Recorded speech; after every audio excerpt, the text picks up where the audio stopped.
And then what thing I like to do for my mama is make her happy and make her excited. So I know if I get better grades, it's gonna make her excited and happier for me. So I started getting better grades. Washington, Montessori, we are here to tell a story.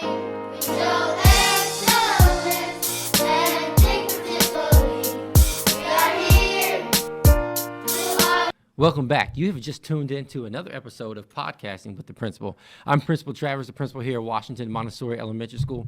Podcasting with the Principal is an opportunity for everyone to hear the amazing voices of some of our students, staff members, parents, and different community members that pour in. I'm joined here with Michael, who is one of our 5th grade students at Washington. Michael, thank you for joining us today. You're welcome. All right, so Michael, one of the reasons that I wanted to make sure we get you on the podcast is sometimes people don't know how students feel or all the things that they go through when it comes to school. And you've made a really big transformation, and I would love for people in our community to hear about that, okay? This is your first year at Washington. Mm-hmm. Can you tell me a little bit about the school that maybe your experience in school before that? Where did you go? Before here, I went to Cone, and I experienced that Cone is one of the only schools that I've been to that I ever seen elementary school with an elevator and 2 floors. Elevator, was that kind of crazy? Yes. I love it. I thought every school had 2 floors. And then I came to Rank and I was like, what, this don't got 2 floors? Washington, this don't got 2 floors? My brother had to tell me every school don't, like I never even been to a school with 2 floors or an elevator. So. Cool. All right, so, but this year you have a different mindset to the school. What is your different mindset? To just make better grades than I did last year. You want to make better grades. Now, what have you done? What have you changed about yourself to help you make better grades? The way that I act and take and being responsible for the way that I act and not being mad about every such little thing. So you used to get mad about little things? You're telling me before it really started by people kind of messing with you. Mm-hmm. So tell me how did you get to that place where you're upset, you're fed up, and you're like, you know, getting in trouble? But what started all that? Because you didn't start off in school like that. You told me that you were really good in kindergarten. Miss Mel that came here today, Uh-huh. that was my 2nd grade teacher. Was it? That's so cool. That was my 2nd grade teacher. Like, her class was fun and all, but it was just like a couple students that wasn't just mindset like mine. Okay. And so what did they do? Were they doing some things to you? They were stealing stuff from me. Like, they was stealing. In 2nd grade, they can go ballistics. So when I was in 2nd grade, they started stealing stuff, messing with me on the park. So I just didn't care really. So You didn't care? yeah, for some reason, when I got in 3rd grade, I started getting a different mindset than I was in 2nd grade. What was that mindset in 3rd grade? My mindset was like, I really don't care about. I don't care about 3rd grade. I'm not finna do this work. I'm not finna respect this teacher. Like, I just don't care. So. But that all changed. Mm-hmm. And it changed. It changed through 5th grade, because in 4th grade I did the same thing. So you did the same thing in 4th grade? Okay. And I was surprised that I even made it to 5th grade. Oh, but you made it. Mm-hmm. And now, completely different, right?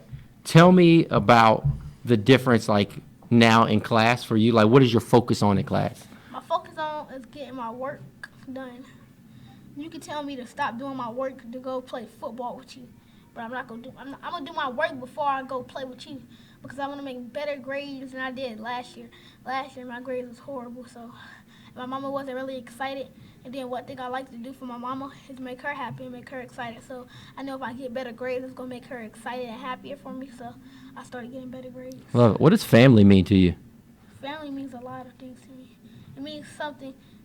Family is a key word to me. It's a key word that, like, family is something you gotta protect. So family is something you gotta protect and make happy. Mm. So when I hear family, that's what I think of. And in what ways are you, because you're helping your younger brothers do that, right? How are you protecting them? I mean, it might not necessarily be protecting them from people hurting them, but it might be protecting them so they can stay focused in school. And you've been doing that. What are some things that you've been telling your younger brother, specifically that's in third grade, about staying focused? Like, I'm gonna start with my 3rd grade brother Roy. Mr. Toaston, he chill. He don't yell. He don't holler. He don't yell. He don't do nothing. He was like, he came in. It was like that one day you heard about him. Yeah, when he was real mad in the hallway. It was that one day. He come back. He was like, I was like, why you in the hallway doing all that? They was like, Michael, your brother in the hallway. Michael, your brother in the hallway. And I looked at him. He was like this on the wall. But you said something to him that helped him, didn't you? Yeah. I said, go back in that classroom. Do that little reflection sheet. He did the reflection sheet. But a week before that, he got in trouble again. He did the reflection sheet. The teacher tried to give him the reflection sheet of staff. He threw that reflection sheet. He said, I'm not doing that reflection sheet. I said, do the reflection sheet. He did it. He had a good day. But the other time when he did it, he came back on the bus still mad. So I was like, why would you act like that? He said, because my teacher gave me a check mark. I looked at him like this. Check mark. It's one check mark. I get check marks too.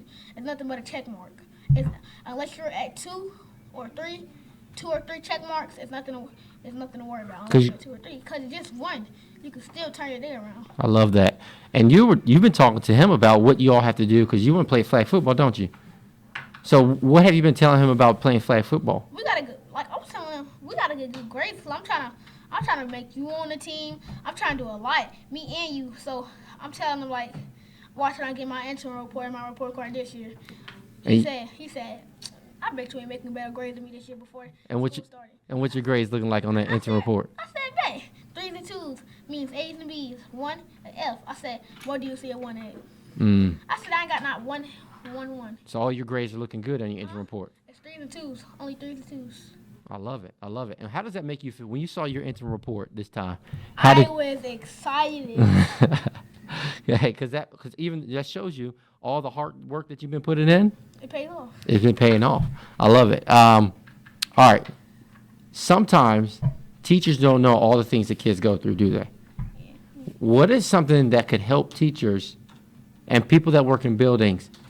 What's something that can help them when they are responding to a student that might want to shut down or they might not want to participate? What's something they can do to help them? Encourage them. How can they do that?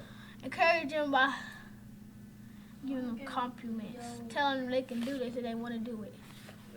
I love that. All right, and so if you can give advice to anybody watching this podcast about being a really good teacher, what would your advice be? If you really want to be a really good teacher, you have to make sure that your kids are good. Even if they are bad, they had a terrible year yesterday. Show them the real you before you show them the other side of you. Was it hard to come over to Washington? How'd you feel about changing schools? Changing schools, I was nervous. You were nervous? But until I seen the people that was there, I'm like, that's nothing to be nervous about. Washington is a great school because the way that they teach. Say more. The way that they teach, they use them little beer books things still. They use Unicube still, even if they don't have to, they still do. So you like being able to use those like manipulatives? I like to have my hands on something every second. And that helps you. Mm-hmm. Do you get a chance to do stuff like that here? Mm-hmm. Yeah. So that makes when you like to. So it sounds like when you like to learn, do you like to sit still? No. What do you like to do? How do you like to learn? How do you learn best? I like to learn my best by moving, leaning back on my seat, then stopping when the teacher tells me to, and then moving my legs back and forth like this, kicking the leg Michael, thank you so much for sharing some information about what it's like to be a Washingtonian, what it's like to completely change kind of a little bit who you are, or not change who you are, but kind of get back to who you really want to be. And thank you for being a great big brother to your little brothers. That's a big deal. I love to see you interact with them. Hey, thank you so much for tuning in to this episode of Podcasting with the Principal. Look for more, and thank you, Michael, again for joining us.